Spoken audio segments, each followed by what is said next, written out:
Good evening, everyone. I would like to thank everyone for attending tonight's Quad Board meeting.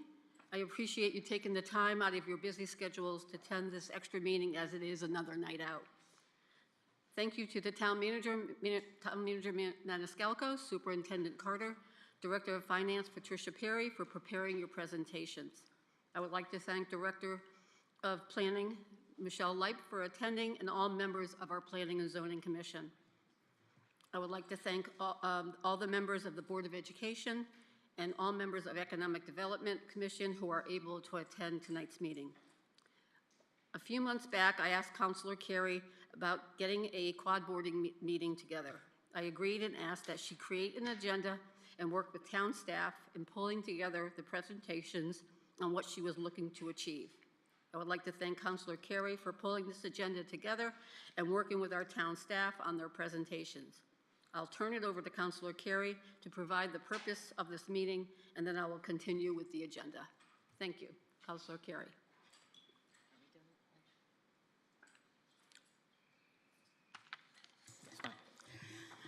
Hi, everybody. Thank you so much for coming. Oh, yes. Yes, thank you. Roll call, because I didn't have the other agenda in front of me. Thank you. Okay, starting with the Board of Education. Yes, thank you. Dr. Carter, Genevieve Corsi, Beth Estman, Dipali Kalia, Kenna Kimber, Paul Mackey, Chairperson Lisa Manili, Mitchell Marks, Miguel Perano, and Craig Zimmerman. Okay. Economic Development, Chairperson Paul Burnham, Sue Burnham, Victor Dorobanto, Dan Edwards, Linda Jeske, Bill Jodis, Dan Kane, Scott Kelly, Joe Kennedy, Mindy Lewis, David Marsh, James Mitchell, James Murray, Louise Neary. Planning and Zoning, Alan Cavagnaro, Paul Burstein, Despina Bugansky, Stephanie Dexter, Kevin Foley, Patrick Kupchunas, Michael Olette, Atif Qureshi, Chairperson Stephen Wagner, Robert DeVertier. Okay, thank you. Okay, Town Council, Mayor Audrey Delnicki. Here. Deputy Mayor Matthew Siracusa. Present. Councilor Rick Balboni. Present. Councilor Mike Bugansky. Present. Councilor Carolyn Carey. Present. Councilor Maura Fitzgerald. And Councilor Stephen King Jr. Here. Councilor Toby Lewis. Present. And Councilor Liz Pendleton. Present. And staff, we have Michelle Leip. Okay, she's going to be late. Scott Roberts. Here. Michael Maniscalco. Here. Patricia Perry. Here. Okay, that is enough.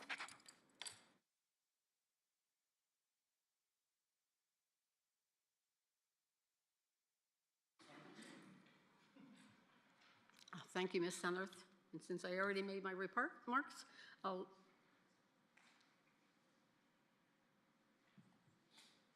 turn it over to Councilor Carey for the purpose of the quad meeting today.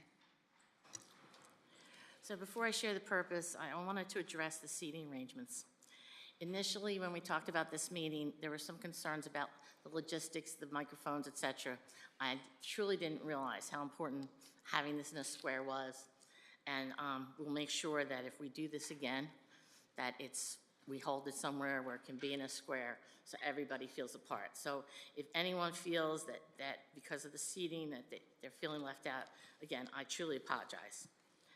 I do appreciate all the people who took the time to share their feedback with me today. And also for the confusion of the seating when we first got here. So what's the purpose of this? You know, we have an amazing town and so many residents that volunteer their time to help make the town better by actively participating on boards, commissions, and committees. We're all in the same boat, working to do the best job possible for South Windsor. But sometimes we don't all have the same information about South Windsor. We may not have all the information about finances or assessments or economic development. And it's not that the information is not readily available out on the websites, it is. But having done some research out there recently, I realized that you may not all want to go out there and try and find it. So the purpose of tonight is to communicate, to provide, you know, get information from Dr. Carter, thank you very much, on the status of our school enrollments, from, you know, our town manager, Mike Maniscalco, on economic development, and from, you know, Patty Perry, who has done not only her own job on finances as Director of Finance, but is also covering for Mary Huda, the assessor. So they've all pulled information together that, having seen their presentations, I found it very helpful. What I'm hoping is that in sharing the headwinds facing our town, we can then all clarify what we're hearing so that, you know, we're all thinking about it in the same way, and then begin to process, you know, what our next steps need to be in order to address those headwinds. Scotty, just change it. So what's our process going to be tonight? The presenters will share their information. Following each presenter, there'll be a short period of questions and answers. For questions, there's a podium, but Scott also has a portable mic, so you can sit right where you are and ask your questions if you wish. After their presentations, we probably will have time for additional questions. We really didn't want this meeting to go beyond 2 hours, so we're trying to keep to that time frame. We will then ask you to assist with identifying key takeaways. I know I have some from all the feedback I got today, so I'll share that. And next steps for each group, because, you know, whether it's the Board of Ed or Economic Development or Planning and Zoning or the Town Council, we all will have next steps following this. And then if there are questions that are not answered, we did supply forms to capture these questions, and we'll share a summary of questions and responses following the meeting, as well as the presentation decks electronically for you. So with that, I think Dr. Carter. Yeah, I'll take over. Oh, I'm sorry, yeah. Thank you. Dr. Carter, item 5, enrollment update.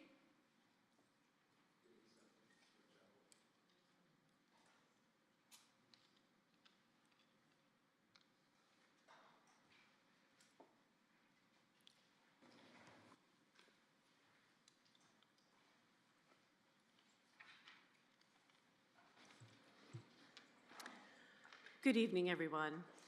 When I was asked to present enrollment data tonight, I knew it would result in presenting slides that the Board of Education, Town Council, and Planning and Zoning have seen many, many times in previous meetings.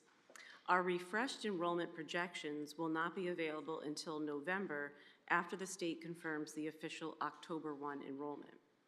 Those previously presented slides on enrollment are included at the end of this presentation as an appendix for your reference. But for the live presentation portion of this evening, I tried to find a fresh lens with which to view the data.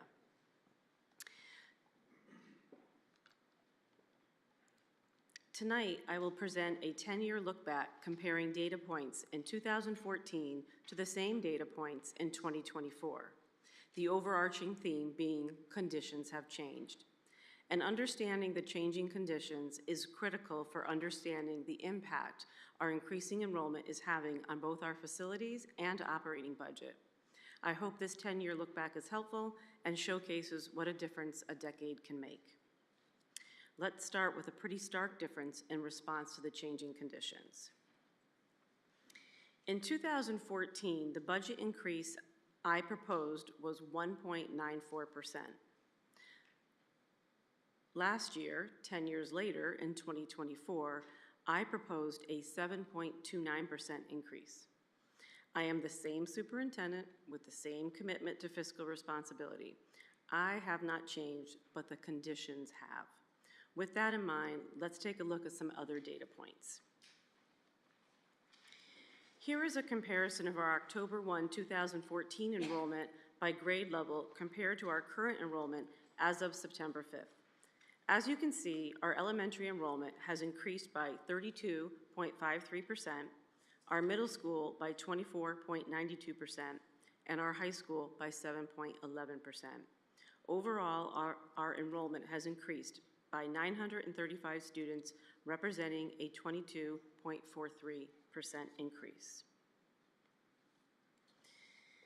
This next slide captures the same data broken down by school for those of you who want to drill down to each elementary school. A data point to celebrate is the age of our elementary schools. In 2014, in comparison to today, 10 years ago, our elementary schools were on average 54 years old. Today, the average is just 4 years old.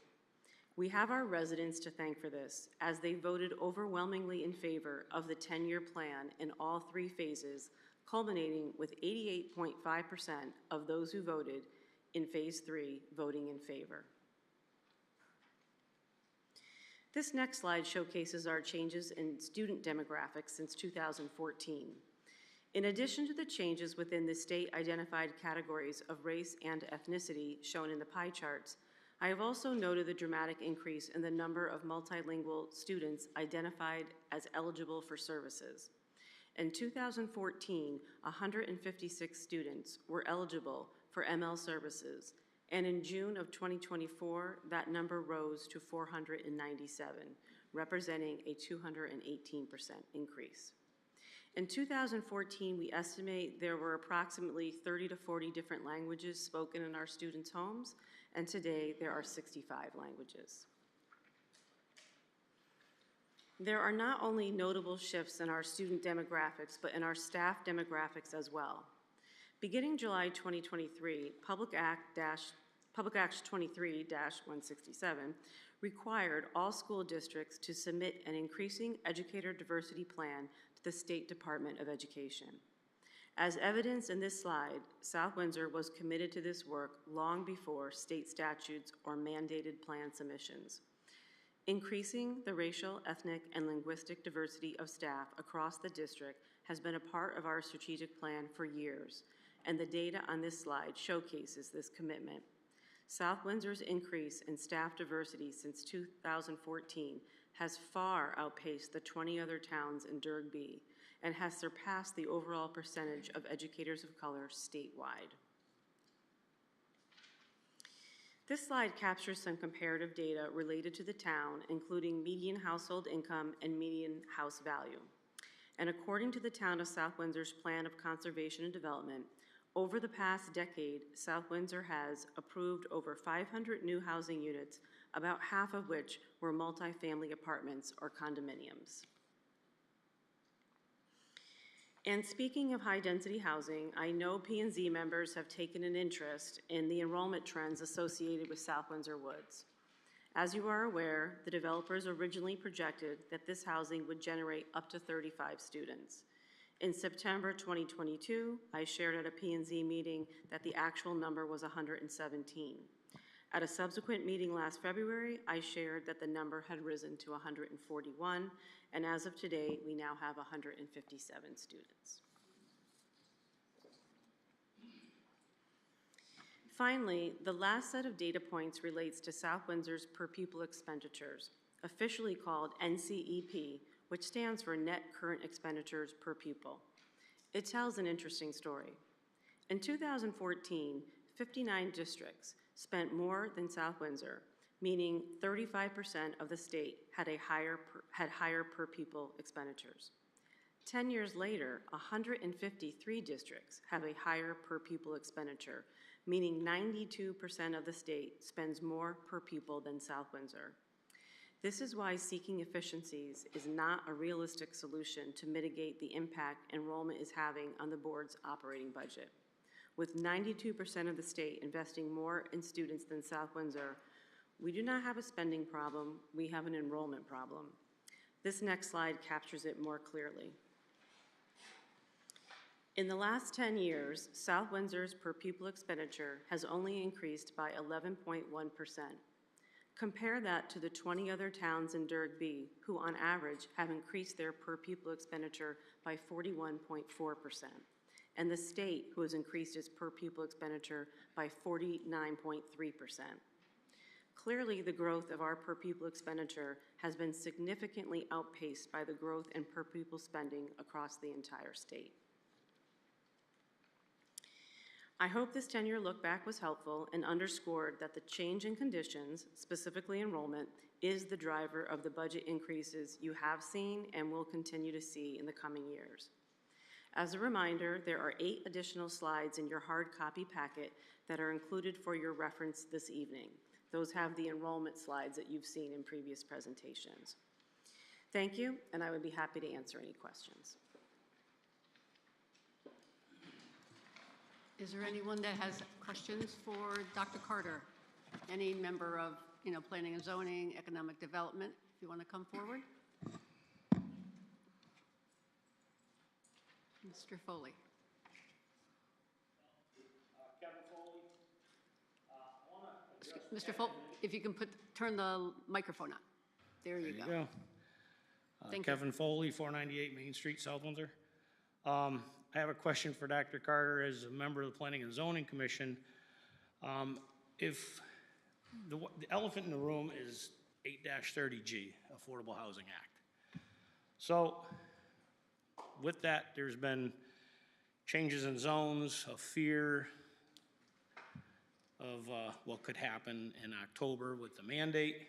We've had lawsuits, and I guess I want to ask Dr. Carter, if we're to go to the state to make a case that we're the outlier, do you think we have a strong case of getting some kind of help?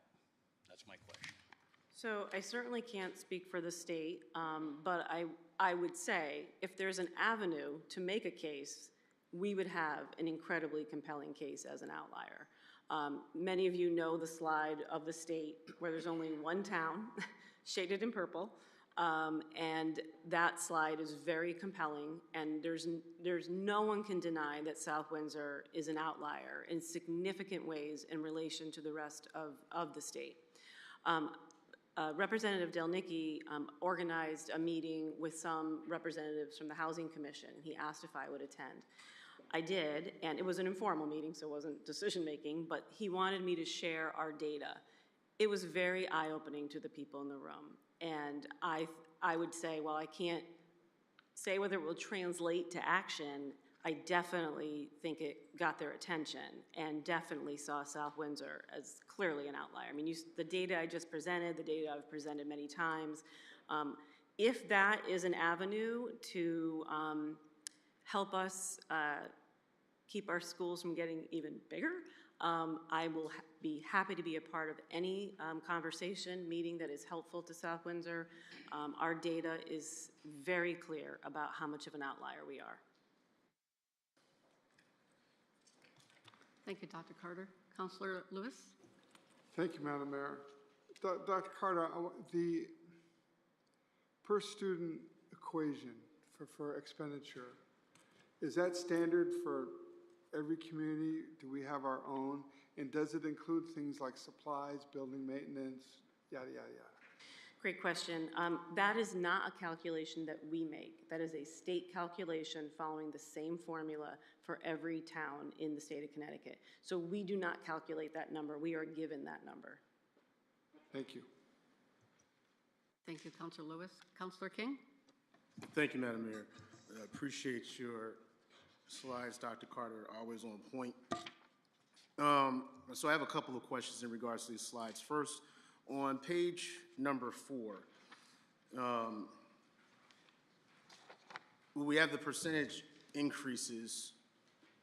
I'm just wondering, how do we lose like 200 students? Unless I might be reading it wrong from Timothy Edwards to South Windsor High. And I might be interpreting it wrong, but like... I'm not sure I understand the question. So it says that the percentage increase, and I'm looking from 2024, and then it says 1223, and I'm just wondering, do we lose students going from Timothy Edwards? I should probably preface this by saying, so my son just transferred, and I could be interpreting it wrong. My son just transferred from Coventry to South Windsor High, and I'm just wondering, do we have where we have a lot of transfers, or are we losing students at all from middle school to high school, or? Sure. Grade school. There are always students who, at the close of their middle school experience, go to a private high school. There are several in the area, so that can happen. I think what might be helpful is, as you see that pre-K through 5 increased by 32%, and TE at 24, and the high school at 7, what that's showing you is that the bubble of new kids is passing through. So the high school has not been as impacted as our elementary students. That's why when you look at the budgets I'm presenting, initially very heavy for staffing that we needed for our elementary schools. We are still in the process of growing at TE, so you will see some more asks for staffing at TE. And what that high school enrollment at only 7% so far tells you that in the coming years, the lion's share of asks are going to be for staffing at the high school until we plateau as a district and level out at all levels. Okay, thank you. Thank you for that clarification. I appreciate that. On page 7 and leading into page 8, as somebody who, again, Sophia just graduated 2 years ago, so now at the University of Southern Maine. Roman just started 9th grade. We just had the open house the other day. Holy cow, there's a beast in there. You know, I went to Penn State, and I'm like, this is like a college campus up in this high school. But I appreciated the amount of diversity that was in the school, and more importantly, I appreciated the amount of diversity, and I'm glad that you have these numbers here in regards to not only our educators of color, but even in regards to how our multi-language students are growing as well. What was the catalyst for you and your team in regards to just boosting the amount of educators of color that we have? So in my remarks, I specifically pointed out that this is work that we've been committed to for many, many years. And now that there are mandates and legislation and statutes and plans that we have to submit to the state, I really try to make a distinction between compliance and between what we call doing the work in earnest. So we were on this path long before the state has required districts to, every district has to submit a plan to the state and it has to get approved. We view that as compliance work. And we view the work that we've done. Our numbers, I mean, I've had people call me and say, what's happening in South Windsor? Because I don't want to call us as much of an outlier as enrollment, but we certainly have far surpassed similar towns in terms of our ability to diversify our staff. It is a very concerted effort, and it's not just recruiting staff and recruiting diverse staff, but it's also working hard, really hard on retaining staff. And that is a whole nother part of our work and our talent management section of our organization. As you know, there's a teacher shortage. Teachers are in the driving seat right now. They can choose where they work. And we work really hard to make sure that they choose South Windsor and that they continue to stay in South Windsor. And that is very intentional work. I appreciate that. Thank you. You know what? That is it until we get to other pieces. Thank you very much, Dr. Carter. Thank you, Councilor King. Councilor Balboni? Thank you, Madam Mayor. Thanks again, Dr. Carter, for your presentation. I have full faith in the numbers here, but I did have some questions. If I look on page 4, just for really round numbers, it looks like our enrollment increased by about 1,000 over those 10 years. Sounds right? It looks like our population increased by 1,000 over those 10 years. So are we saying basically, can I infer that the 1,000 people that got added to our town are all students? No, it would not calculate in that way. And it's funny, when I looked at that, it was surprising to me because it seemed that I would have thought the population would be higher. I will tell you, and I did review this data with Michelle Leip, there's multiple sources, although it really wasn't much different than that number. I thought the population growth would be higher as a town. The 2020 census has a slightly different number, but not significant enough to have this slide be invalid. So, but it wouldn't work like one-to-one like that, right? So we have students coming in, we have empty nesters moving out, and they're replacing the empty nesters with students. But we also have people without children moving out, which is keeping that number, I think, lower than I would have anticipated in terms of when I think of the growth. I think another way to say this is that our growth in students is very disproportionate to our growth as an overall town. So other towns are growing their overall population, but more proportionately with adults without children compared to South Windsor, where the growth in our schools is really driven by school-age children. So it's interesting when you look at the growth of towns, we're not the fastest growing town, but we are among, if not the, we are among the fastest growing school district of school-age children in the state. Okay, to follow up on that, where is that? The per pupil expenditures. So with the 1,000 student increase, that would be in the, I believe, the denominator of that calculation. So that 1,000 pretty much would highly affect lowering our per pupil expenditure, correct?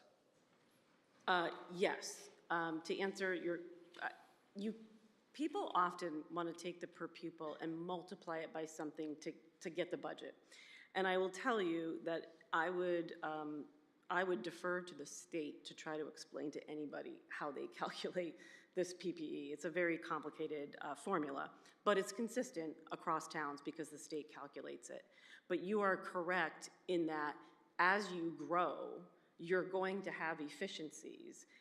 For example, if you had, I'll make it up, if you had class sizes of 20, and then you grow to class sizes of 25, but it's not yet triggering more staff, you're becoming more efficient.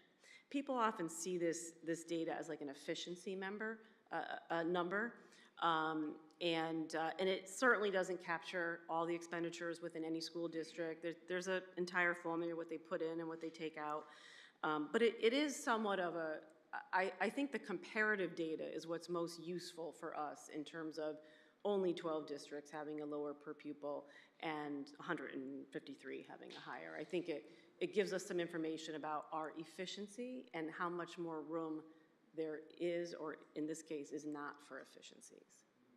I think I've asked before, I'd really love to see that formula because as far as I could tell, if you put 1,000 more students into the denominator of that equation, of course that number is going to drop and therefore be lower than all the other school districts, which I forget the exact numbers you had, but have lost students. That, you are correct. So theirs is going to go up. That's correct. Okay. That's correct. Just, sorry, numbers guy. Deputy Mayor, I know you had your light on, but did you want to wait till later for the questions? Because Oh, yeah. we're past the time Just limit. And email our questions, right, if we don't get to them? well, we might get to them. We should be able to get to them in item 8. Yeah, I can certainly wait. You sure? Yeah, thank Okay, you. thank you. Moving on to item 6, Mr. Maniscalco for the Economic Development Update. Is it okay if I go up to the podium and present to you guys? Sure. That works for everybody?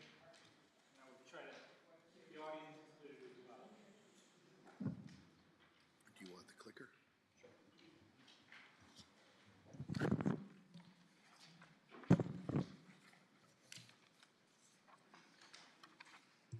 All right, let me start by saying thank you for having me. Thank you, Councilor Carey, for putting together tonight's quad board meeting. Thank you to the Board of Ed for attending tonight, the Planning and Zoning Commission, Economic Development, Dr. Carter, other town staff that are here. I know a lot of people have put a lot of effort into tonight and making it happen, and I appreciate that effort, and thank you all for coming. So I was asked to do a brief presentation on economic development in South Windsor. It's one of our big hot topics that we do talk about pretty regularly. It's one of the items that when I go out to other communities or go to other events in other places, people are constantly, or my colleagues are constantly asking me, how do you do what you do in South Windsor? We have an enviable product that we do have in South Windsor, and we should all be very proud of that. So what I want to do is start with a little bit of Economic Development 101. And what is economic development really? Because I think we hear it a lot as a buzzword. We talk a lot about it as, you know, we want to do this, we want to do that, we want to add money, we want to add money, but it's a little bit more than that. So economic development is really a three-pronged stool to hold up that term economic development. One, it's revenue generation. So we're adding money to our grand list by bringing in new businesses and new industrial components to our community. Two, it's job creation. So it's putting people to work through those businesses. And then three, it's enhancement of the quality of life within our community. So people have a good quality of life if they have a job, for example. People have a good quality of life if they have places to go spend their money, places to go eat, places to go buy goods and services. So that's really the crux of what we do with economic development. We're looking to put up those three prongs to hold this whole thing up. So how do we do it in South Windsor? First of all, and this isn't on the slide, but we have a culture amongst our town staff of doing economic development. And I think if you walk through any of our departments, whether it's land use, the police department, even our IT department, or any of the others throughout the town, everybody knows that when we start talking about doing a development, that becomes a priority. Because for people coming in with new businesses, for business people, time is money. We all understand that, we know that. And I think that's a real big difference in South Windsor versus other communities. So the other thing that we do, and these are two parts to it, first of all, it's about relationships. Economic development is all about who you know, where you can get people connected with whom, and how that all happens. So we have relationships with developers and businesses. I spend a lot of my time talking to developers who are throwing around ideas about new projects, what that might look like. Do you think the community might go for it? Does it seem to work for all of us? We have those conversations all the time. And then it's also relationships with utilities, because almost every business that comes to our community needs water, sewer, electricity, natural gas. Knowing the people within those utilities to make those things happen is extremely important. I will tell you a very quick story. We all saw Home Foods come in. They make meatballs and hot dogs recently, right? We had a meeting with Home Foods, and we had a meeting with our Eversource. And they asked Eversource, we're doing an expansion. We're going to need X amount of kilowatts to do this expansion. Now, I just said time is money, right? Well, the engineer at Eversource said, well, that's really great, that sounds good, but it's going to be 2 years till you can get that electricity at your site. So it's going to take a little while. So what do we do as the town of South Windsor when we hear something like that? That's a huge red flag, and a lot of red lights go off. And I got on the phone, and I called my connection at Eversource. I called our state representative. I called our state senator. We had meeting after meeting after meeting for days, for weeks. And we beat up Eversource, and all of a sudden, magically, we could get that electricity there a lot faster, which made that whole deal happen. So we act as a liaison between those businesses that are looking to come here and some of the utilities, and it works really great. And the same goes with other governmental entities. I'm sure some of you have heard about tiger beetles. If you've heard about tiger beetles in the room, raise your hand. They're the bane of our existence in this community, and DEEP is a nightmare when it comes to tiger beetles. You can't see them with your naked eye. You have to rehouse them in different places. They are an absolute nightmare. I will tell you, there is a developer in this community who has spent over $40,000 to move 8 tiger beetles. The town of South Windsor houses tiger beetles because of those developments. So we act as a liaison, we help make those things happen and all those sorts of things. Now, we are going to talk about a dirty term that a lot of people in the community don't like to talk about, and that's tax incentives. Because when you talk about economic development, we can't not talk about tax incentives. They are one of our biggest tools in South Windsor. More urban areas with more poverty and challenges have other types of tools at their disposal. We don't have those here. We're a fairly affluent community in comparison to some of those, and as a result, the state statutes don't allow for it. So what do tax incentives do? First of all, they show support from our community. It says to that business, we want you here. It makes us a partner in their business. It helps those businesses get financing. Typically, a lot of these construction activities, things that happen, they don't happen unless they can get financing from a bank. And when they go talk to their banker says, wow, do you have a tax break from the town? What are your taxes gonna look like? We need to know what that looks like in your documents you turn into us. Typically, if they don't have, particularly for the larger developments, if they don't have some type of tax incentive already put in place, or there's some kind of commitment that that's coming, they won't be able to get financing in this climate. And lastly, and I think we all have to remember this, we give a little bit and we become a partner and we get a lot back. So let's take a look at what those tax abatements actually mean, because I know we all talk about them and we hear a lot on Facebook, we see a lot about them. They are the worst thing in the world, is to give a tax abatement, and we're losing so much money. I will tell you, we are not losing money on day one of a tax abatement. So we're gonna look at it as a case study. I think we've all seen Mobus. This is down the street there on Sullivan Avenue. And before that development occurred in 2012, the town of South Windsor was receiving $3,350.40 in taxes. That's all we made on that piece of property. It was a vacant piece of land. The town gave them a 7-year tax abatement at 70%. That started the construction. They went under construction in 2015. We made $311,770.32 off of that in the first year. Now that's a big number, and it's bigger than the taxes we get in other years. Well, let me tell you why. First of all, when a building is under construction, it's not getting an abatement, so that's partial on the construction. Number two, that number includes fees for their building permit and the fire marshal permit and health permits and all the other permits they got to take. Those can be pretty sizable. Now, they finish the building, the abatement goes into place the day that they get their certificate of occupancy from the building department. So as you can see, from 2016 to 2022, they were receiving their 70% abatement.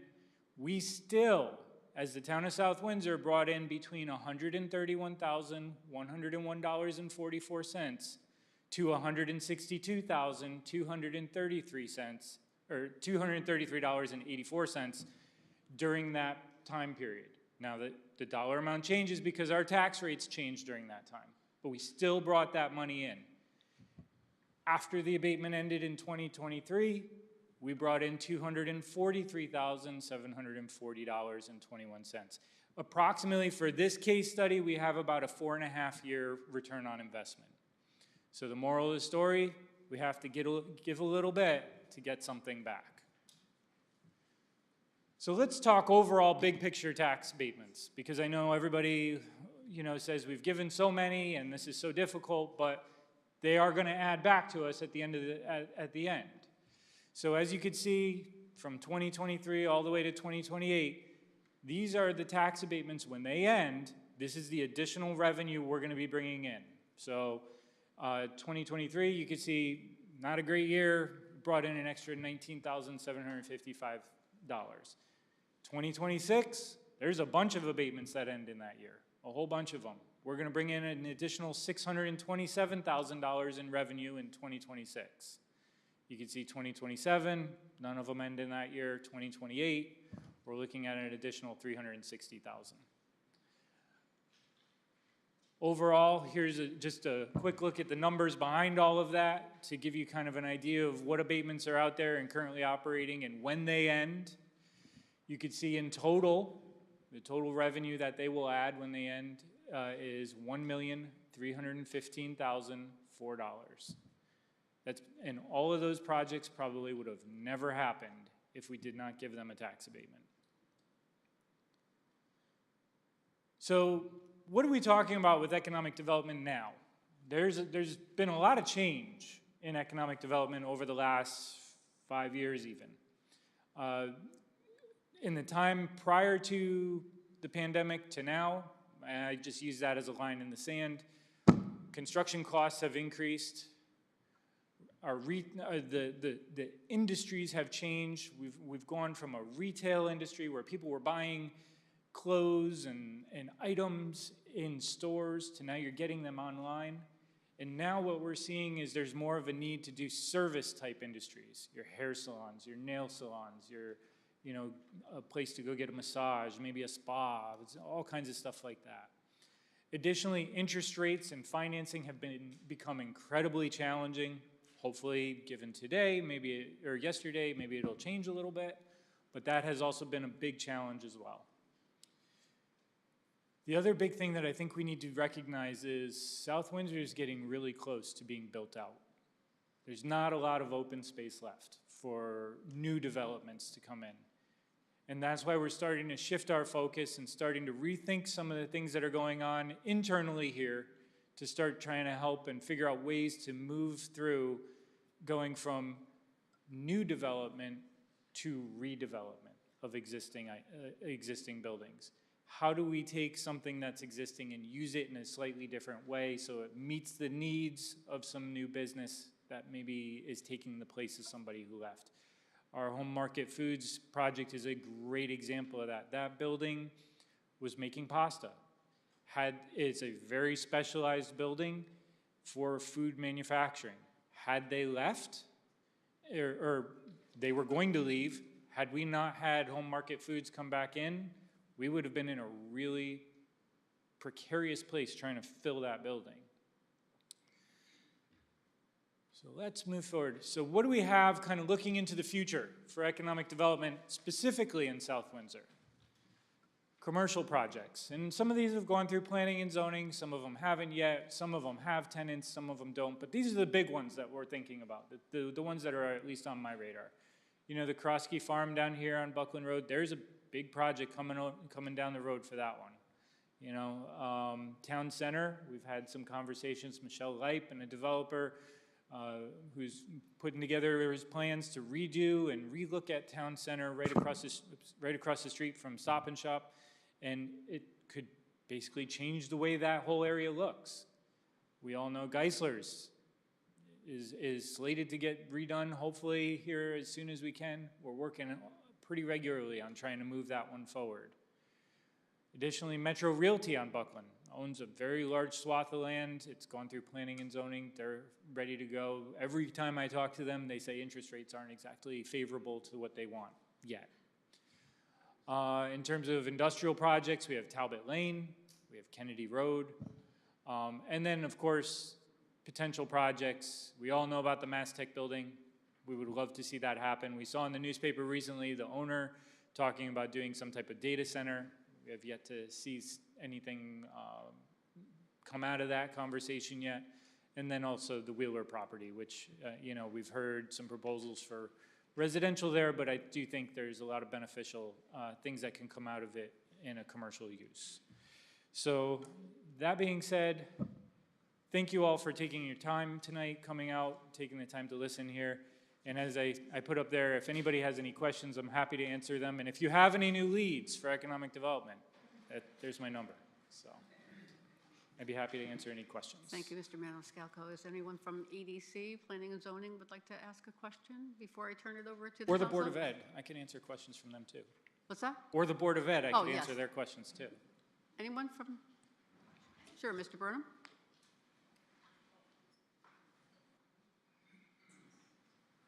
So this is by Paul Burnham, Chairman of the Economic Development Commission. Excuse me, Paul? Can you turn that, pull that mic towards you more? Better? Yes. Better? Better.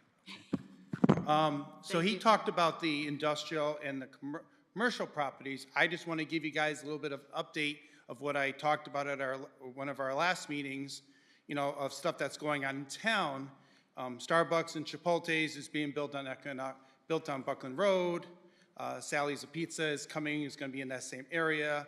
Esteem Manufacturing on South Satellite Road will be expanding. United Delivery on Sullivan Avenue will be building has in front of P&Z right now a 30,000 square foot warehouse. Commercial Storefronts is in the process of expanding their building. Custom Automotive on Masco Road, he's looking to put up a building in the back to expand his business. AMF Property Management is in the process of finishing up their second building where Harvard Bread will be going. And the nursing home on Main Street, people have been asking, that's slowly moving along. Hopefully in the next few months, that will be open up for the seniors to move into. So I just wanted to pass that stuff on, because even though they're talking about commercial and industrial, there's a lot of retail stuff going on in town that people may not be aware of. Thank you. Thank you, Mr. Burnham. Anyone else from EDC, Planning and Zoning? Mr. Foley? Kevin Foley again, from Main Street. I guess this is for Mike. With as built out as we are, right? There's not much left, so I guess as a citizen and not as somebody from P&Z, I would ask that it's really not necessary to give out abatements. If you want to come here, you're going to pay to play. There's no real reason any further, right? That's just how I look at it as business, is that there's viable pieces of land. Those that are left, I don't think we need to give away the farm. I think our identity, we kind of like knock our own identity. We have 291 that connects us to 84 and 91. That's why everybody wants to come here. So I'm just saying, and I'm not sure if, has Talbot Lane already got an abatement in place? No? And then the other one there, Wheeler Road? Nope. Okay. Again, those are people that, it's active, right? And these are, yeah, I don't think there's reason to give away right now. That's just my business plan. Yeah, I think if you go back to the slide prior to that, I don't believe we have abatements on any of those projects that are up there, and there hasn't been there's been conversation about one of them, but outside of that, we haven't talked about doing abatements for any of them, so. Okay, that's my comment. Sure. So, and Sure. that's for the council that votes on it too when it comes before you. That, Yeah. You know? I It's think not it's just also you. important, it's not just myself that No, hands out I understand. abatements, right, yeah. It has to go through them, but as Yeah. far as when people come in and go, we're not gonna build here unless you give us 7 years free, well, like, guess what? This is all we got left, so if you wanna be here, Right. come on. Yeah, I think 2 points it's important. When we were growing, I understand it, we had, and again, everybody thinks Home Depot is the greatest thing on earth. They didn't need to go to a bank. That's pretty much evident. Same with Coca-Cola and all these other guys. They needed our highways and they needed our train rail, and we're paying a price for the train. So, when we give to them and give to them for years, I know that there's been talk about, sponsorship for the athletic project at the high school. Well, I'd ask you as a town manager, all these gifts we've given all these people, maybe they could pony up and help assist us, so. All right. Yeah, I think 2 points that I just want to piggyback off of what you said. First of all, the abatement process is a bit longer than just like, somebody comes to me and asks for it. There's a full-on online application people put in. It goes through a full vetting process with the town staff. It goes to the Economic Development Commission. They do a vetting process, and then it comes to the council for approval. So it's not the type of thing that just one person is making the decision to hand them out. So I think that's important. Secondly, we use the MOBIS as an example for what abatements look like. That's probably I know that is the maximum of what the town could offer for an abatement. If you look at abatements that have been offered under my term being here, we've cut back significantly on what we offer in terms of abatements. So if you look at the numbers, we're offering shorter amounts of years, we're offering smaller percentages, and oftentimes what we're doing is maybe we're front-loading it where the percentage might be higher on the first year and then tailing it off in the years to come, with the idea that we're really trying to incentivize and give people an opportunity to get in the door, help them get their feet on the ground. Okay, you got in, now we're going to start pulling that back. So it does help the taxpayers and the community even further beyond that. So a couple of distinctions. Thank you. Thank you, Mr. Foley. Yep, Mr. Zimmerman. Yeah, Craig Zimmerman. Mr. Maniscalco, can I maybe try to flush this out a little more? By the way, I love the presentation. Be great if we get it up on the web, because there's every week somebody in town is asking about this. But help me out here a little bit.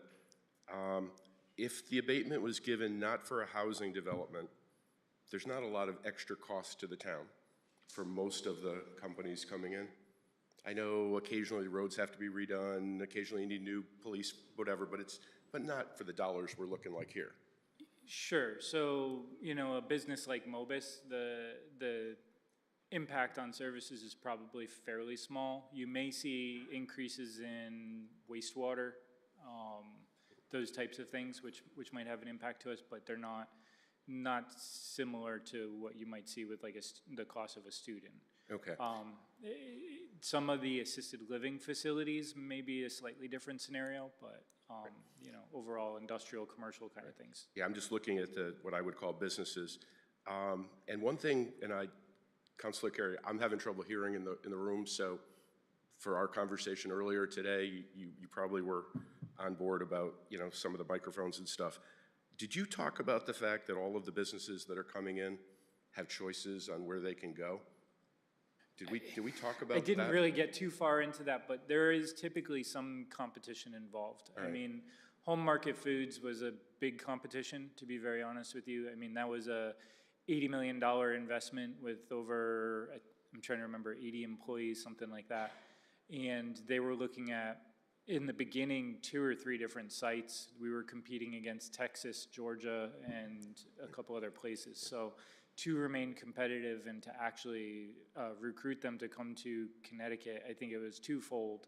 One, the ability for South Windsor to step up to the plate and really go to bat for them with places like Eversource and work with the state and other things like that.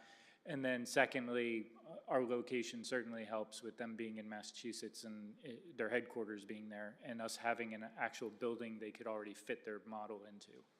And I remember talking to Matt Galligan in the past. I don't know a lot about this, but I know just enough to be dangerous.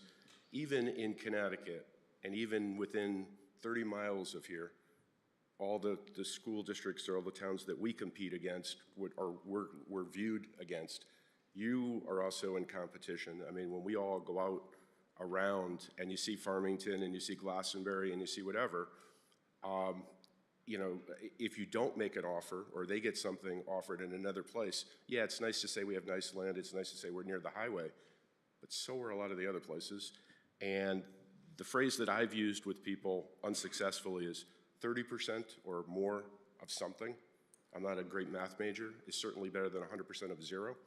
So, you know, I think the right abatements, I'm concerned with the additional students, so I'm not talking about those kind of groups coming into town, but a pure business, Whole Foods as an example, if we have to give something to get them here and to get hundreds of thousands of dollars even while they're here, and then even more after the abatements end, seems like a no-brainer to me. Thank you, Mr. Zimmerman. Councilor Balabolny, are you willing to, yeah, in 1 second, because we're way past the time. If we wait till the end for the key takeaways? Absolutely. Mr. Edwards, are you okay with that? Because we're way past the time. I'll have you down, and during the key takeaway, we'll bring you up. Oh, great, thank you. Moving on to item 7, grand list and finance update. We have Director of Finance, Patricia Perry.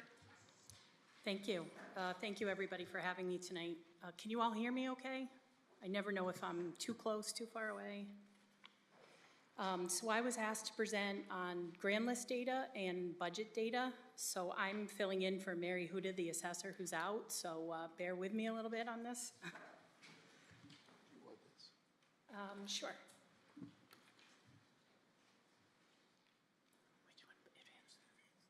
This one? Okay. So I first wanted to mention, to share that the assessor does not set the mill rate or taxes, but she determines property values and compiles the grand list. The next few slides with the orange background will all refer to grand list year and reference values, not tax dollars. And also to note, the grand list year is always 2 years behind the fiscal year. So for instance, when we talk about the 10-1-23 grand list, that was used for the fiscal 25 budget. Okay, so this slide shows the 4-year history of the grand list. Obviously, 22 was an outlier. That was the revaluation year, where many homes in town saw an average increase in their value of between 15 to 30%. but there was new growth, about 2.6% of new growth in '22. So I also wanted to note that any building that's under construction is partially valued as of 10/1. The assessor's office receives permit and certificate of occupancy data from the building department monthly, and then will go and perform on-site inspections. So our current grand list is valued at over $3.7 billion, and for the 10/1/23 grand list, this is really the first time in several years that we've seen the slowdown in construction and only saw 0.66% increase.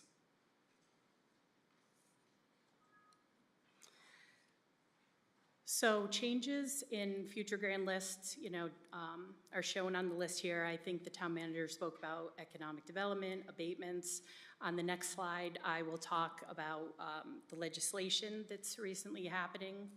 I wanted to point out that personal property is reported annually by businesses in November, as well as we receive the listing from the Department of Motor Vehicles annually in November. So it's not really until November that we sort of have a better picture of what the grand list is gonna look like. I also wanted to let you know that the grand list needs to be signed annually by January 31st, and we are lucky enough to have both the assessor and assistant assessor who are qualified to sign the grand list. So recent past state legislation, speak about that. It's really gonna be affecting the 10/1/24 grand list for the 26 budget. The first one is coming at a bit of a surprise. The state passed a new bill that if a veteran has a 100% service-connected disability, they will have 100% of their entire real estate bill waived. This benefit also continues to the surviving spouse. So there's a current benefit that was on now where there was a reduction of a cap of $10,500 of assessed value. Just to note, there is no state or federal reimbursement for this newly increased benefit. And if there are specific questions, please contact the assessor's office, and they are also working with Ken Lewis at the American Legion. So the next two motor vehicle bills, they passed a few years ago for implementation on the 10/1/24 grand list. So the motor vehicle valuation is changing from an NADA model to an MSRP pricing model. We estimate that that is going to be about a $51 million in assessment loss based on current vehicles that we had on the 10/1/23 grand list. And then also, recreational vehicles will no longer be taxed. We estimate that value loss to be about $2.7 million, which is also based on what we had on the 23 grand list. So where do we think the 10/1/24 grand list is going? We're gonna have about 11 million in new growth, but that is basically gonna be wiped out by the exemptions, motor vehicle pricing, and loss of trailers. So just to sort of show the effect on the tax side, this is our current calculation where we are right now. And if you look on the third bar down, you can see that motor vehicle revenue brought in a little bit over $10 million. If you look at the next slide, using all of the same data, just taking out the exemptions and the veterans exemptions, you can see that motor vehicle revenue now is only $8.4 million. So that shifts the burden to the real estate and personal property. So a home that had a value of $350,000 would have about a $170 increase because of these exemptions and legislation. So this ends the assessor portion. Do you want to take questions now on this? No? Do you want to just keep going? Okay. So the next few slides with the blue background are budget expenditure history, and I'm going to be speaking now about fiscal years and in dollars. So you can see this is a 5-year adopted expenditure history. This is in total. So it includes the Board of Ed, town, capital, and debt. And you can see that the 5-year average increase was about 4.39 or 5.8 million. And the 3-year average increase was about 5.88 or $7.9 million.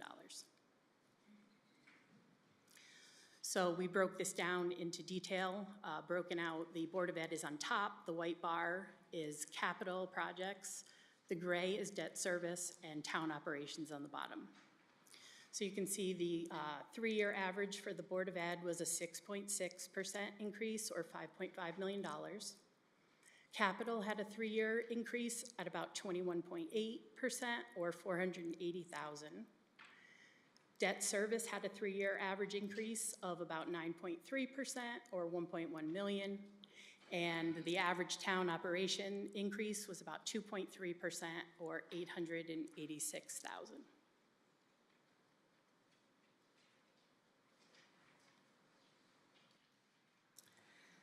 So I was asked to kind of forecast where we think the capital project budget might go. So the bottom line in green is what was the approved funding for the current fiscal year.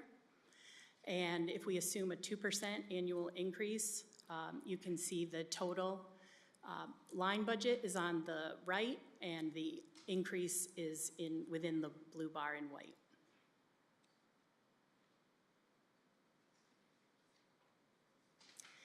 And if we look at the forecasted debt service budget, the approved line on the bottom in green is where we're at now.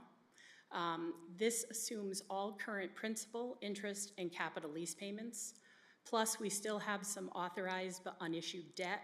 And at the bottom, I kind of show over the next 4 years what we estimate we might bond and at the potential interest rate that we may or may not get. And based on all of those numbers, the total line item budget is on the right, and the increase year over year is in white in the blue lines. So this is going to be my least favorite slide here, my last slide. So if you sort of look at, a long-term forecast over the next few years, the second column is where we're at now, the fiscal 25 adopted budget. And then if we look at, these are early projections sort of based on the assumptions, the averages that we have over the past 5 to 3 years. So the 26 projected budget uses the value decrease in the grand list. It assumes a 6% increase in Board of Ed expenditures, a 2.5% expenditure on the town side, and the debt and capital numbers that were shown in the previous slide. And then the 27 and 28 projected numbers assume a 0.25% annual growth in the grand list. They keep the Board of Ed and town expenditures at the 6% and 2.5%, and the debt and capital from the previous slides. So these are, just purely forecast based upon, what we've seen in the past. And I will add that if anybody wants me to run additional numbers using different percentages or, anything, just reach out, send an email, and I would be happy to do that. So I can take any questions on the grand list or expenditure budgets. You have a question, Councilor Well, Carey? I wanted to thank you because I know that doing these forecasts with these this is modeling. And so there are some arbitrary assumptions in here, and they're all documented there, but I appreciate you doing them, Patty, because it's always tricky when you're, just sitting something out there and going, okay, this is what we're going to guess on. So they are just modeling. Yes, thank you. Anyone like to ask questions? Ms. Jeske from EDC. But I'm not really talking in regards to EDC. I'm also the chair of the Board of Assessment of Appeals. And I really have a lot of concerns about the new taxes and what's going to happen in the increase, especially to our seniors in this community. there's many, and I'm probably in one of those situations where it's like, I need to downsize, and where do I go? And I just don't want this to be, we have to look at that whole picture because their seniors are important.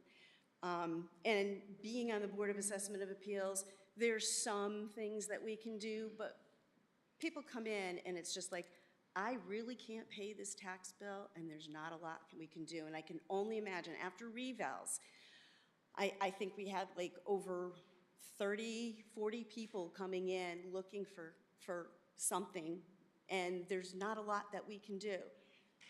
And some of this stuff is really a surprise to me, so I just think that we need to think about that across the whole board. So that's just my only comment. Thank you. Thank you. Anyone from Planning and Zoning, Board of Ed? Mr. Wagner?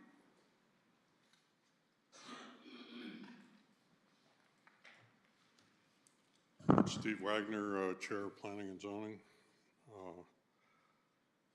I'm not sure if this is exactly the right time, but I thought talking about the housing situation would be relevant. You've all heard of the programs that allow people to come in, and the 830G program allow a developer to come in and say, I want to build an affordable housing development. And an affordable housing development would have like 15% of the development would be affordable, and the other 85% would be market. So let's look at the situation where we are. We had in the 2020 census, which is the baseline, we had 10,804 housing units in town. 10% of that is what the state expects us to have 10% of our housing to be affordable, and that's deed restricted, affordable housing, or certain other categories. We only have 663, so we need an additional 417 affordable housing units, I should say, to reach the 10%. Now we have some projects that are going against that. The Sullivan Avenue Plaza would bring in about 13. The new residents at Evergreen Walk would bring in 21. And the 240 Deming Street, which happens to be under litigation, if it happened, would bring in 55. So assuming those all happen, we still need another 328 units. Now your typical housing project, we in our zoning require 15%, and that varies a little bit depending on the category, but let's use the 15% number. 15% of the new housing has to come up with 328 units for us to get to 10%. So in order to get the number of housing where 15% is 328, we actually have to build 2,186 new housing units to come up with those affordable units. Now we've certainly heard from Dr. Carter, if a developer were to come in and want to build the fairly usual multifamily housing with a lot of apartments, typical student loan, we could probably challenge that application in court based on the very unique conditions we have. So then the question is, where are we going to go? Where could a developer come in, or other developers come in and be successful in applying 830G? Well, the thing that comes to mind is they could come in and ask for senior housing. Now that doesn't generate, historically, you're talking like 1 or 2 students coming out of, senior housing, where somebody has a situation where you have a student. But, so senior housing, if we had to bring in 2,000, in some cases that could be even more, new senior housing units, that's going to create a burden on all different parts of our system, especially our human services, our senior services, just the community center. These housing units will bring in taxes, but they're also going to increase the demand on our services, even if we're able to, protect the school system. Unfortunately, we can't even always protect the school system. There are housing lots that haven't been built. Someone can build a house there by right, planning and zoning. Nobody can do anything to stop that from happening. They bring in 3 or 4 kids. Those kids are going to go to school. When seniors move out of their houses, let's say they move from either a single-family house to a new senior residence that we build, or they move out of town, that house, as we know, is probably the biggest driver of enrollment increases. So there's very limited things that planning and zoning can do besides not approving big projects that are not by right, that bring in a lot of student housing. So, for example, the 22-wheeler people came in, which is actually down east.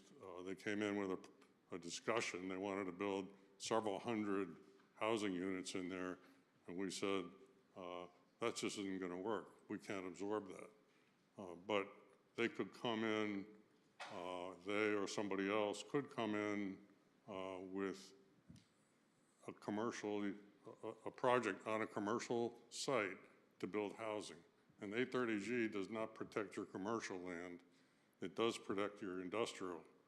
So any commercial land could be subject to an 830G application, and we would probably not be too lucky fighting that in court as long as they were not offering students the kind of housing that brings in students. So that's just something to think about. We actually do have also the Town Center Core and Town Center North overlay zones.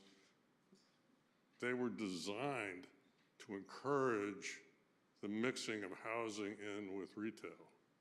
And so an applicant who comes in with a project like that, at this point, we've actually invited them to come in by having those overlay zones, and that would probably bring some students with it, depending on the size of the units. So the picture isn't all that easy, even though we can do as much as we want as we can to protect the schools from an increase in the number of students. Okay. Thank you, Mr. Wagner. Mr. Zimmerman?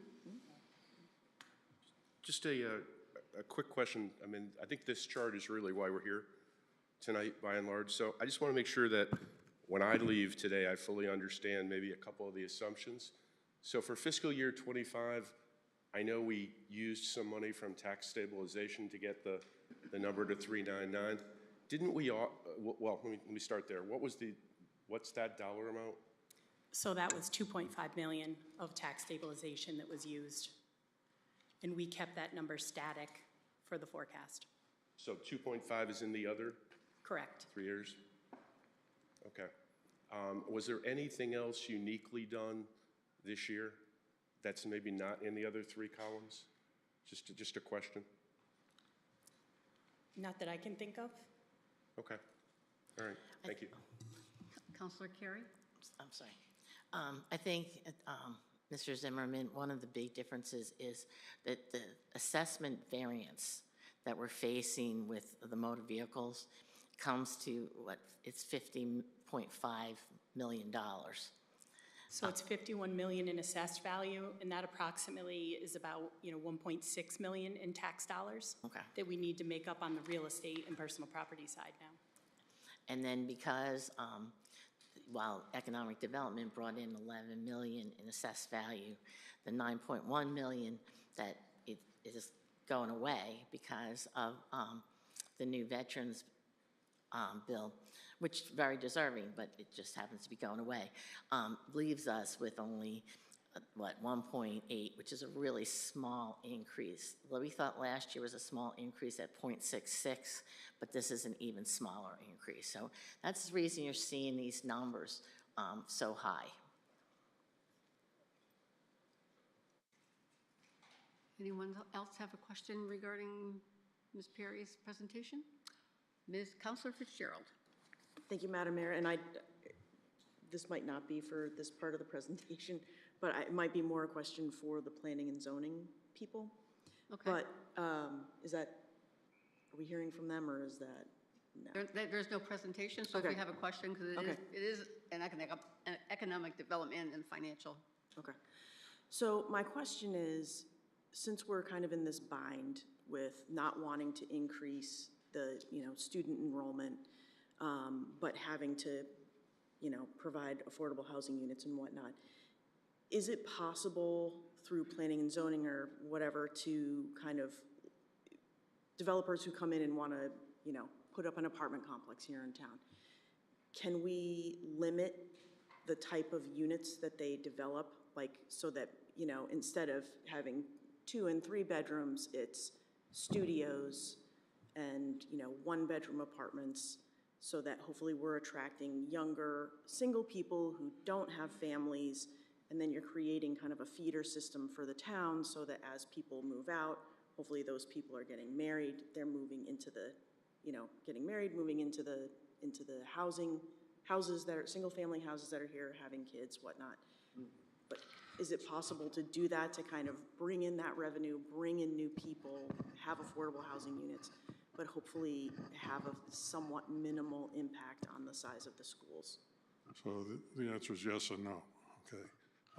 The no part is if there's already existing zoning that does not limit the unit sizes, then people have by right the ability to do that. Now, if we're considering a zone change, one of the things we can do with the zone change is affect the unit size. So that's the yes part of the answer. Yeah, and that's definitely something we will be considering as we go forward with especially the project behind Joanne Fabrics, the Wheeler, well, it's sometimes called the Wheeler area. Yeah. Thank you. Thank you, Mr. Wagner. Any other questions? Nothing from the councilors? Councilor King? Thank you, Madam Mayor. Just a follow-up to, is Mr. Burnham, is he still here?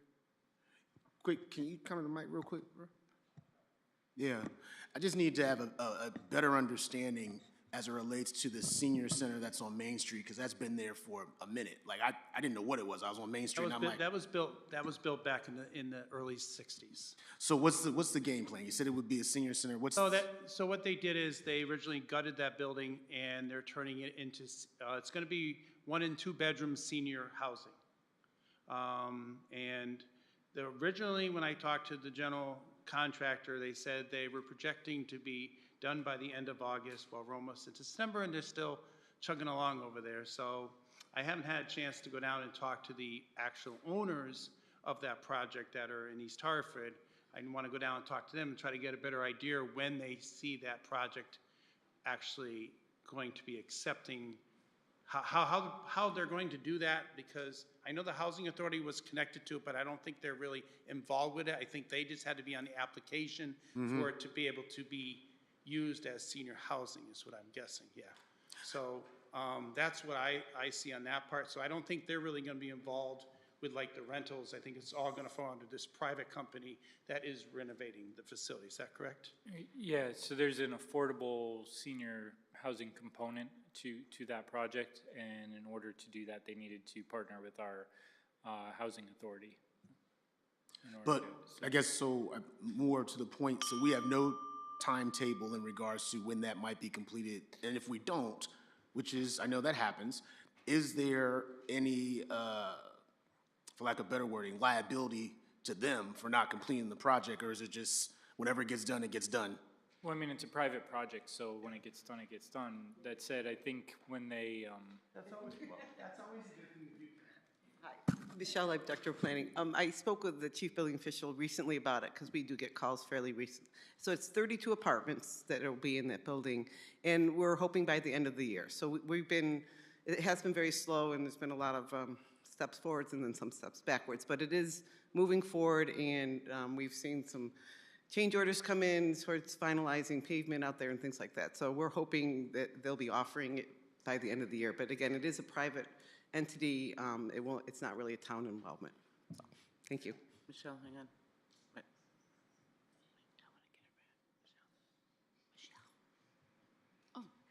Wait. Director Light?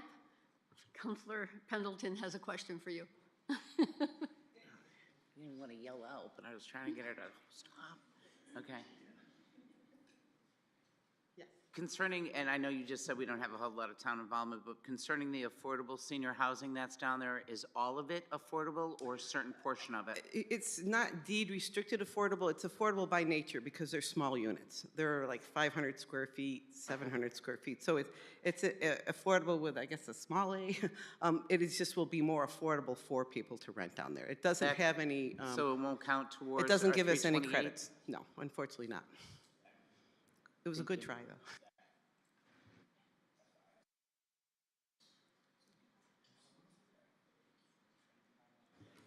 Ms. Viganski? Hi, Despina Viganski. There's just one question to kind of go back.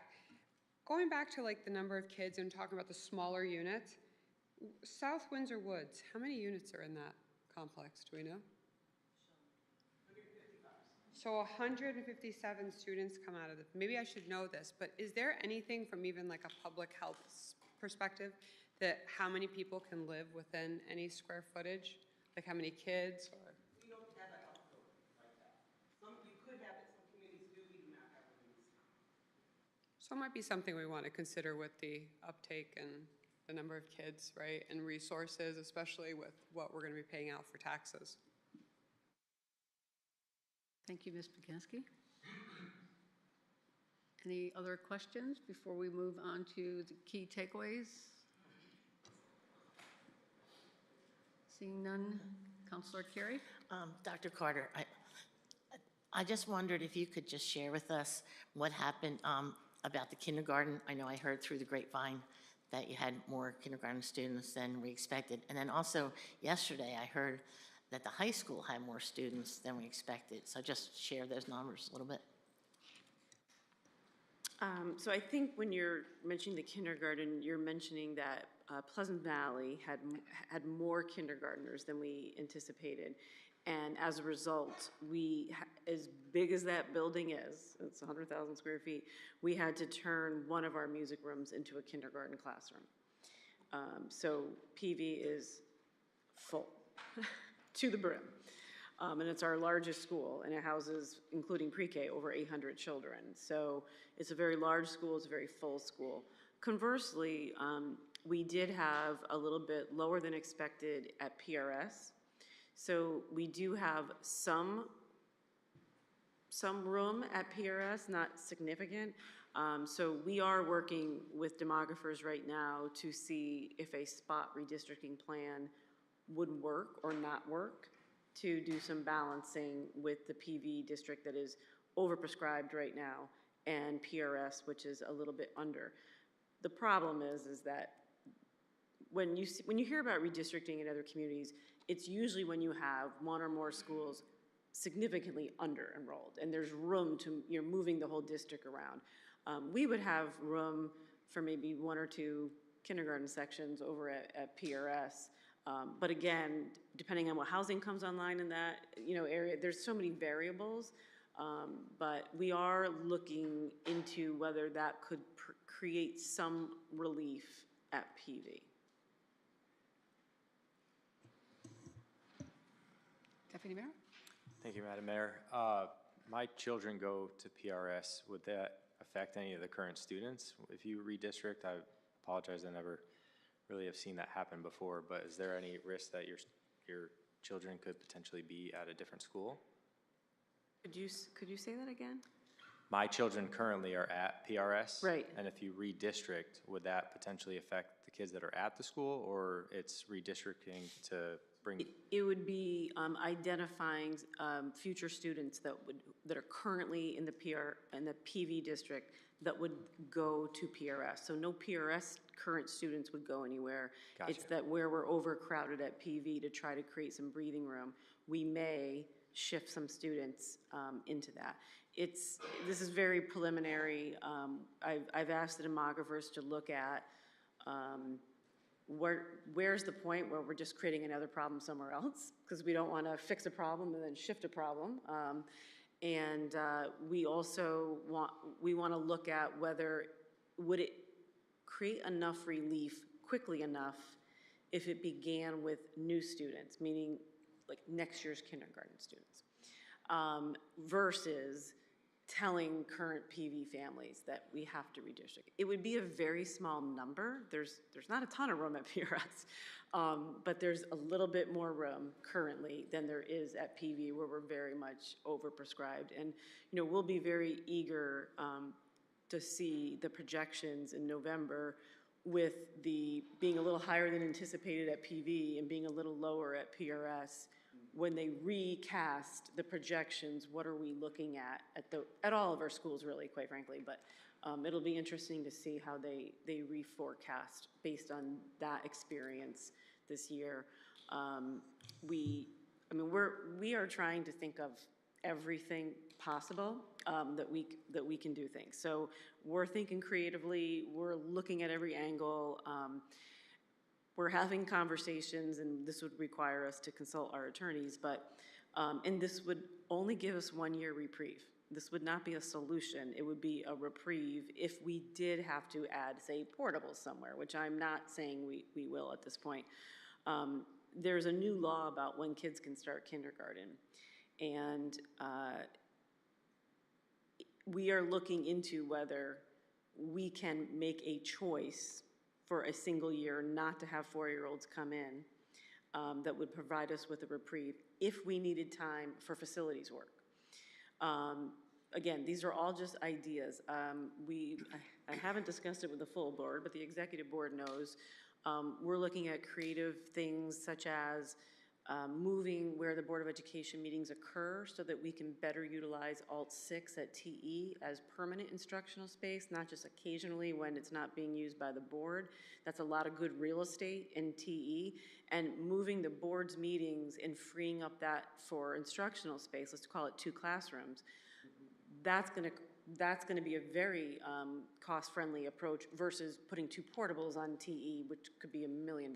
So we're trying to find the most cost-efficient ways to create more space where it is. And the high school, we have a little bit longer runway to figure out some solutions, because as you saw, they haven't been impacted to the degree that our elementaries did, and to the degree that TE will continue to. We did successfully enlarge the cafeteria at TE over the summer, so if any of you have TE kids, the cafeteria now can accommodate more students, and that was another example of we're doing everything possible you can imagine to try to figure out how to just find little solutions here and there. That was a great answer, and as I'm hearing all that, is now the time where we could ask questions we wanted to ask? Right, and I wanted to try to circle back to the previous presentations before we start moving on to additional questions. I think that'll be fair. So first that I have on the list, sorry, Mr. Edwards, was Councilor Balboni from when Mr. Maniscalco was making his presentation. Well, thank you, Madam Mayor. I think the only question I had, it's not even a question for me, but I see it written down here, brownfield issues, and I mean, I'm pretty confident that's mostly and hopefully only relating to MESTEC, but I think the public would love to hear what that means, why we're having such difficulty filling the space at MESTEC, that there is a reason that it's not being filled. Sure, so, well, first of all, to start with brownfield issues, South Windsor, fortunately, is not filled with too many brownfields from what I've seen, comparatively to some other communities surrounding us and throughout the state. But they do inhibit and make challenges associated with doing economic development. In terms of MassTech, some of the uses that were there are somewhat questionable and lead people to believe that there are probably some contamination issues at that site. Additionally, since the building has sat vacant for such a long time, I think there's concerns about mold as well as roof issues in that building. Lastly, and I think as the council's probably seen at this point already, you know, we've been in some email communications with the individuals who are trying to market that building. Unfortunately, the owners of the building are not as interested in selling it due to a law in the state of Connecticut called the Transfer Act. And the Transfer Act actually kind of ties the, it ties the actual contamination and the requirement to clean that contamination up to the owner of the current building. So even if they were to sell it to some guy down the street, they still are going to be responsible for doing the cleanup work on that building. So as a result, the current owner has been extremely hesitant to move forward with selling the building due to the Transfer Act. That being said, the state of Connecticut has finally realized that the Transfer Act is inhibiting the sale and redevelopment of buildings like Mastech, and is currently in the process of reviewing their regulations to put new rules in place that would change some of the Transfer Act requirements. So a new entity would come in and buy that property, and the only thing that the previous owner would be required to clean up would only be the very specific location where an actual contaminant is found, not the entire site. So the way the rule is written right now, the individuals would be tied to the entire site for eternity, essentially. This would change to only tie them to a specific location within the site where a contaminant is found, and then that would need to get cleaned up, and then they can move away from it. So that's a long answer to why Mastech isn't moving forward, but that's really what's holding it up. Thank you. That was actually very informative and more than I've heard before, so thank you. You're welcome. Thank you. During the circle back, Councilor King, you had your light on during that time? I'm good, thank you. Thank you. Mr. Edwards?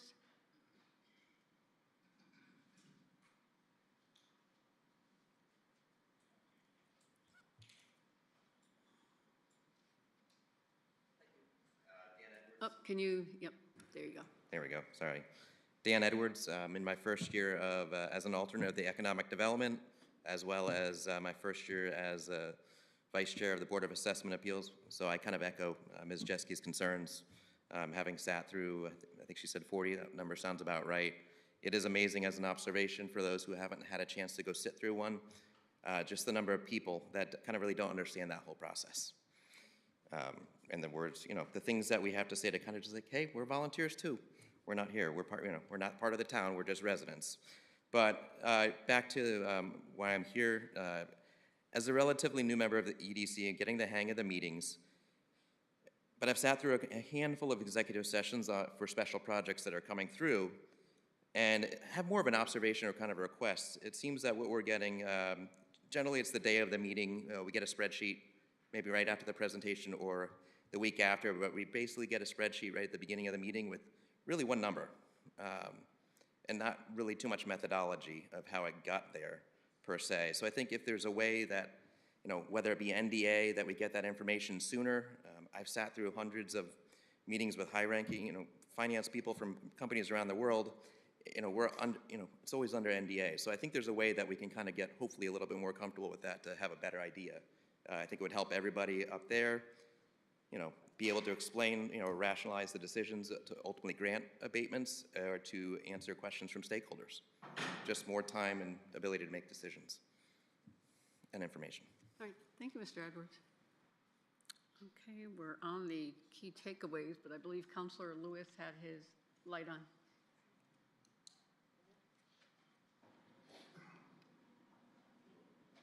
Okay, Councilor Carey? Okay, so before we get to key takeaways, we're going to just bounce past these slides, but they are in your deck.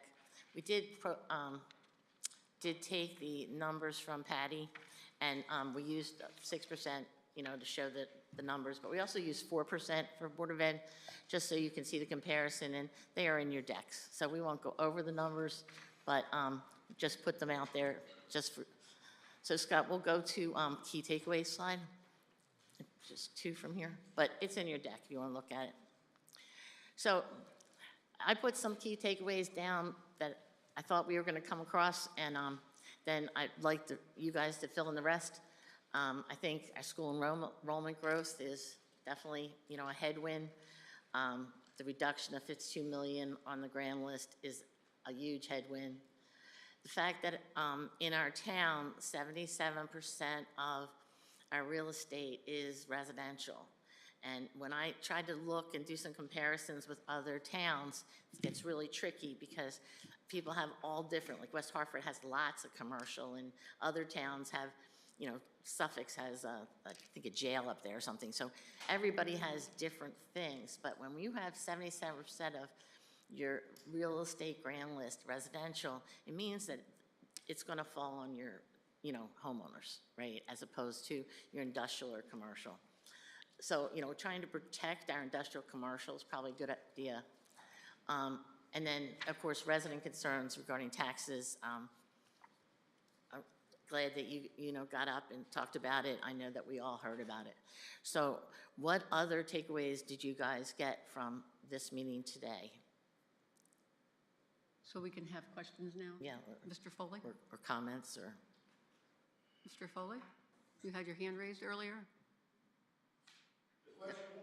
Yeah, this is takeaways, and if Questions, you you have want- questions, could you, and I missed your hand, so. Yeah, I mean, and I get, wasn't being derogatory when I spoke about and I understand your comment about 30% of something is better than nothing, but at the same time, when the tax burden that you speak about with 77% of it comes from residents, and we're gonna be carrying the burden, that 70% counts a lot to the taxpayers of this community. So that's why I'm saying right now, what we have left is limited. We can't be giving away breaks, or the 77% of the community carries it. So that's what I took away, is just on those comments, is that it always lands on the homeowners, and it's, we gotta keep our zones the way they are. We gotta, commercial and industrial needs, that's what we need in this town, but without giving away the farm at the same time, to help the homeowners, so that's all. Thank you, Mr. Foley. Counselor, any other questions? Mr. Bernstein? Yeah.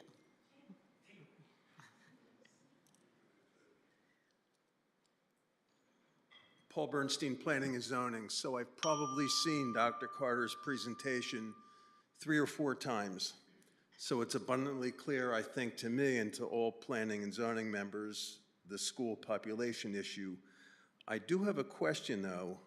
Have you gotten any insight from the demographers if and when that situation will flatten and reduce? And I'll sit down and listen to your answer. So in your packets, there are projections that go through 2033 by school level. So you can see, for example, if you look entirely at pre-K through 12, you can see that we start to level off somewhere around 2030 through 2033. We're sort of in this, we're not growing at the rate we are. And then it's also broken down by school, so you can see where we're targeted to plateau.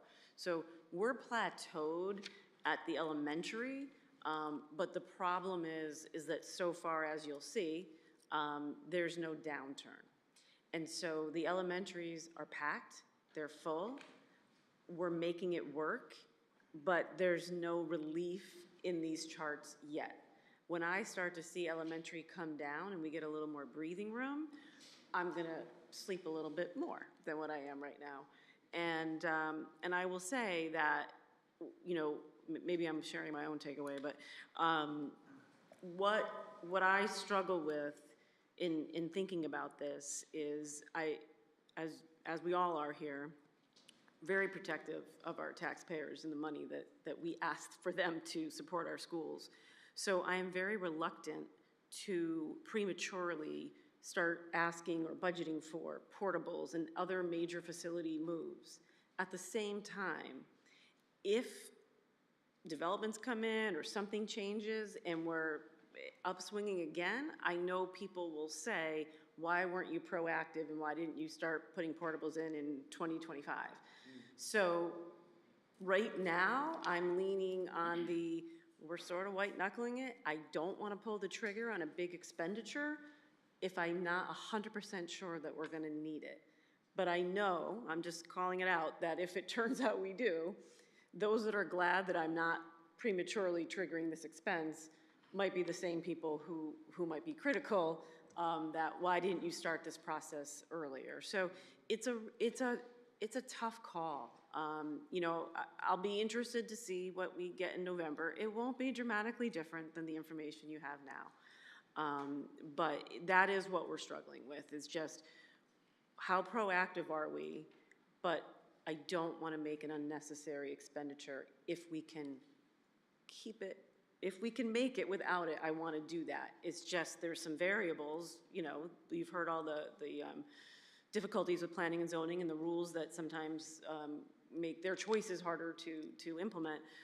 So I can't know what the future is going to bring. We do have some approved but not yet built housing in town, and you know, I want to know what they think it's going to generate and then what it actually generates, but I don't have that crystal ball. So I guess my takeaway to share with you is that we think really deeply about this, and we're really, really trying to rein in expenditures to the best that we can without having a moment where we've actually created an unsafe situation where we literally don't have enough square footage for the kids that we are required to house.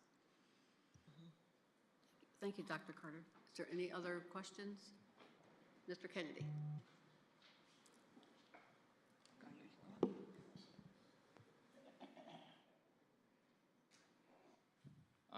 Joe Kennedy, 20-year member of Economic Development. I'd like to thank Councilor Carey for setting this whole thing up, and everyone that spoke. It was great. I want to speak about tax abatements. Small businesses in this town is the driver of economic development. Now, the town managers showed you all the big businesses. We have the Rotary, we have Chamber of Commerce, and you have Small Business Association. And I think coming up to the council in the next month or so, there's a couple small businesses that have been in there like 10, 15, 20 years, want to put additions on. So like 3-year abatement, I mean, this helps the people out. Otherwise, they don't do the addition and then they go to another town when another commercial. Right now, commercial, I mean, there's a lot of empty buildings. So, and I feel, I mean, I'm a taxpayer myself. My taxes went up. And I know the board is trying to do their best. Everyone here is trying to do the best to save their money. But as far as tax abatements, it's a very effective tool, and it'll put more money in the pot for all the others. And I thank everyone that spoke tonight. Thank you, Mr. Kennedy. Anyone else like to have a question? Ms. Dexter? Dexter. Stephanie Dexter. Thanks for letting me speak. Key takeaway from me tonight, I heard a lot about revenue. I heard a lot about costs, but I didn't hear anything that we're doing about saving costs or reducing revenue. And I think that we should have some sort of initiative as part of Quad Board's next steps to actually chart any initiatives in Town Hall or Board of Ed or anywhere in town that spends money or takes in money to tell the residents, hey, we just saved 5 cents on a yard of salt. I think that would be great to know and project it out for the year. I'm sure things are happening, but we don't talk about it. So, Councilor Pendleton, you're looking funny, like I'm saying something funny.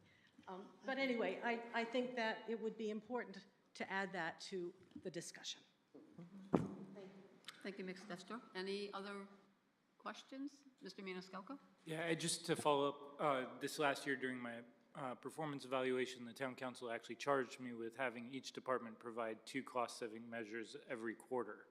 And we're currently recording that, and we'll be reporting that back to them at the end of the year. So we do have that actually occurring as we speak. So great minds think alike. Ms. I'm still Despina Vigansky, but have we ever thought about creating like almost a citizens focus group and kind of taking a look at some of our expenses in town and what we do and letting, right, from I guess in the spirit of transparency, why not take some feedback? I mean, I get from the Board of Ed, the number of kids and stuff, like that could get a little tricky. But I think from maybe some of the other shared services things, is there ways that we could be saving some money on expenses?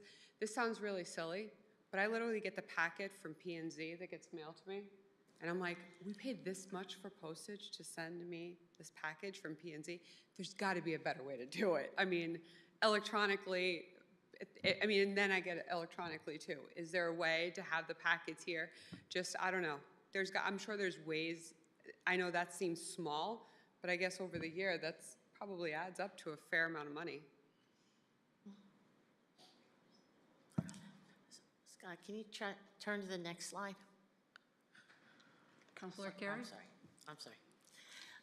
I think we've gotten here without realizing it. So, you know, one of the things that we want to do, and probably I needed a box that was everybody. So for Economic Development, PNC, BOE, next Town Council, based on what we learned today, what are some of our takeaways or next steps? And then one thing I did want to mention with takeaways, I got a really good takeaway in the last 24 hours, and that is we should never do one of these with just one of our organizations working at it.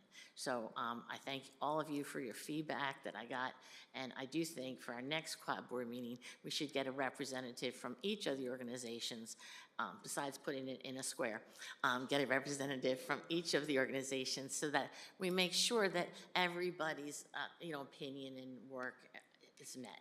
So if you're interested in that, or I don't know how you want to do that, if you want to go back to your own organizations and get a representative, that would be a really good thing. So next steps, what do we want to do?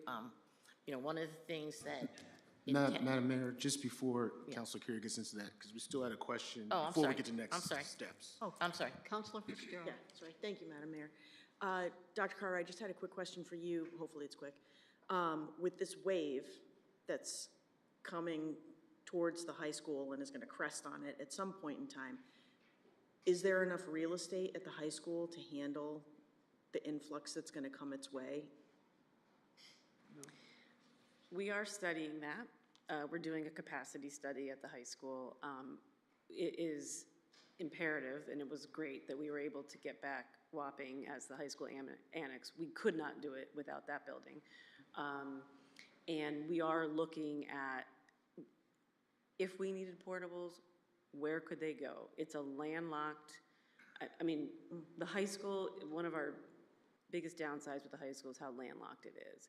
And, any opportunity to expand that property line would be great. If one comes along, that is one of our constraints. It's an older building that's been renovated over time. A lot of people keep asking, can we just build up? But the structures aren't set up for that. So we are working on it. I've been told that people feel it can work. The cafeteria, similar to TE, is a problem. It's already a problem. And the classrooms, when they were built at the high school, if you've ever been in that, I'm sure you have, they're small. So when 25 kids are in that classroom, it's packed. So there are dynamics to the high school that can't be helped now, that exacerbate the problem because of the size of the classrooms. Thank you. Councilor Lewis? Thank you, Madam Mayor. A couple questions. Sorry I didn't slide in soon enough. I forgot some wordage and then I heard it again. Dr. Carter, your answer to Deputy Mayor Siracusa's question caused me to think about demographers, attorneys, research. How much does all this research cost? Are those consultants or are those people on staff already? Or is there separate cost for every study you want to do? Well, generally, yes. When you have studies, they do cost money. We have not engaged at the, what I'll call the paid study at this point. Right now, we've had all of our principals prepare internally for us presentations on their vision for how they're going to make things work in their schools for the next 5 years. Demographers do cost money. We definitely need to keep them. South Windsor is one of the towns that definitely has to have demographers helping it. I don't know off the top of my head, but it's reasonable for what we get for our current situation. But yes, whenever you hear about studies, impact studies, consultants, lawyers, there's always fees with those things in board, town, everywhere that you can imagine in municipalities. Is it possible, I know in one of your past presentations, I've heard about the different programs and have to hire unique staff to teach certain things, and some of the extracurricular activities that cost, is it possible to do a kind of a pay-as-you-go? You know, when I was in music class, I had to pay for the music class when I was a kid, or I think my parents did, or whatnot, but it wasn't the burden of the school all the time to take care of everything. But if there's special classes that people want, and there's 15 students interested, can those 15 families say, well, we're interested enough to make sure it's there, so we'll pay a little bit extra for this class? So the answer to during the school day would be no, because we would have equity issues about parents that can afford classes and parents that can't, and we're required as a public school system, we are required to offer certain offerings, and we aren't able to charge individually. Now, we do have pay for play, so extracurricular, which is different than classes during the day. There is pay for play for sports, and it's based on the sport. There's an amount. It's not small for families that may be struggling, but they do pay. Students pay for their parking space at the high school. I know board members would like to see us eliminate that, but so there are things that we can do to assess fees, but they have to be things that aren't part of the general curriculum during the day. Thank you for that. Mr. Maniscalco, it's been talked about abatements. Has it ever happened, or are we ever at risk of someone getting down to the end of an abatement, says, you know what, I'm done, I'm out. The company just backs up and leaves? Sure. So we haven't experienced that in South Windsor yet. One of the items that we do include in all of our agreements during my tenure here has been to have clawback provisions in all of those agreements that require businesses to stay an additional 10 years past the end of the abatement agreement.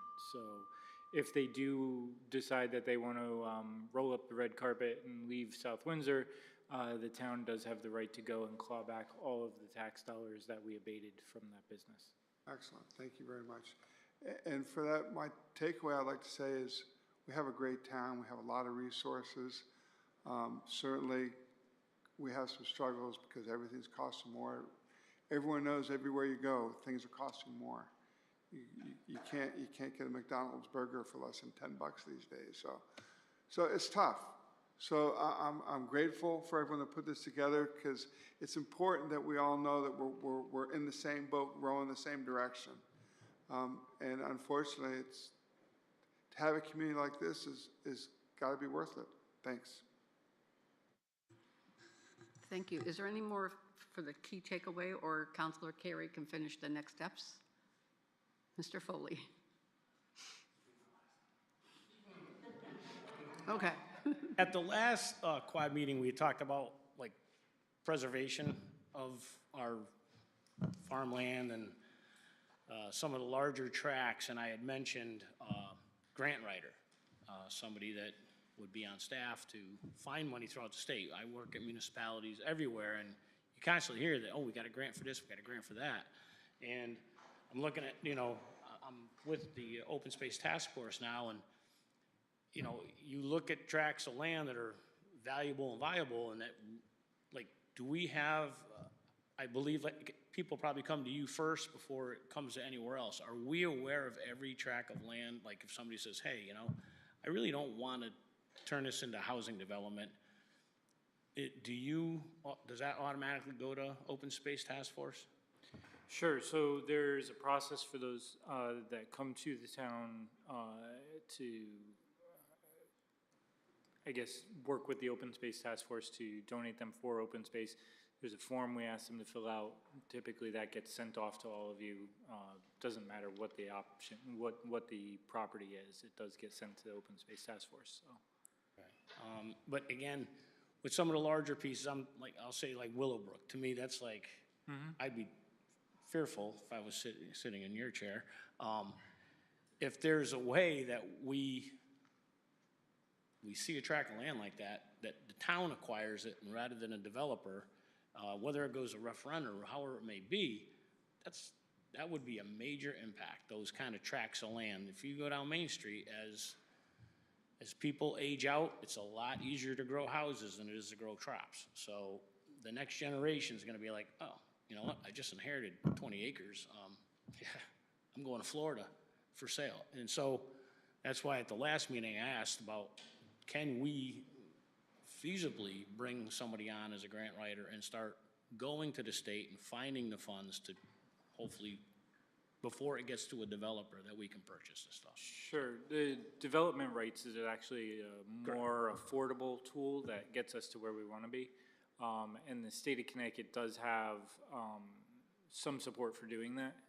That's available to us through them. The challenge with development rights is you do have to go get an appraisal, and when working with the state and the appraisals, they're very strict to sticking to what that number is.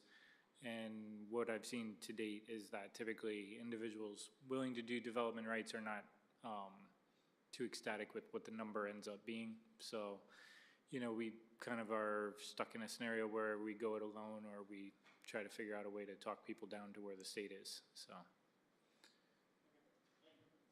Thank you, Mr. Foley. Are we close to end of next steps, Councilor Carey? So I think what, sorry. So I think what would be great is if maybe each of the organizations could, you know, go to your next meeting and put together some next steps and send them in, and we'll share them with everybody. Also, if there was a question that you wanted to ask that you didn't get a chance to ask, there are some forms in the back. We will put a question and answer summary together. And then, as I said, if, you know, people from your organizations are interested in being on like a little tiny work group to plan the next quad meeting, I would like to start with the next steps and where we need to go, and then maybe have one of these, you know, not often, maybe 3 times a year, or, you know, or maybe that's too much and you think 2 times a year is good. Because I do think sharing information and being on the same page and understanding what's happening, I don't know, I always find it hugely helpful, but maybe I'm just newsy. But, you know, I think maybe it helps us understand where we need to go. I know I'm newsy, okay. But I want to thank everybody for coming and for all your participation. Thank you, Councilor Carey. Again, I'd like to thank Town Manager Maniscalco, Superintendent Carter for being here tonight, and our Director of Finance, Patricia Perry, and Director of Planning, Michelle Leip, and everyone from Planning and Zoning, all the members, and Economic Development and Board of Education. This is more highly, I think, for you guys, but so we really appreciate coming out on another night for you. So thank you again, and see you next time. Thank you.